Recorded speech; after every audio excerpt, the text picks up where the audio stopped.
tapi cenah urang babarengan jeung guru tarekat jahes bae suudzon urang ka guru mal naik-naik sia teu meunang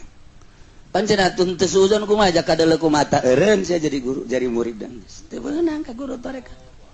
gua bisa kos kitu nyana mungkin kadeuleuk ku zahir urang salahna burung guru tarekat mah tampiling sia ku aing embung salah boga rahasia tersendiri lantaran engke geus zayyin nafsaka bil mazad mal kanyawan hese geus kitu mah kadang-kadang nyana di kok suaranya na aya di anu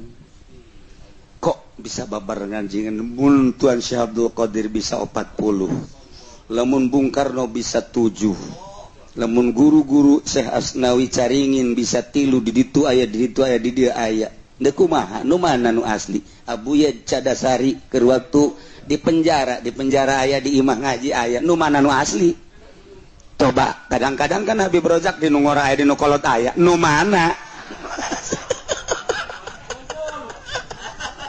aduh Gusti Allah lu agung talian habak sama nu geus kitu mah ulah suuzon geus cilaka geus mandeg datang ka dinya atuh ieu mah urusan batin can percaya 100% ulah guguru kudu po 100% engke urang ge kajawa deui ku guru sia ka aing kudaon asa ngabalir bae atuh moal naik-naik sia. Contohna orang datang ke imah guru torekot guru urang kunaon nyana beuki dahar bae aju dahar jeung daging hayam bae ai ka urang mah awas ya ulah loba teuing dahar bila perlu puasa nya mun deung ngadahar hayam cekerna bae sial mah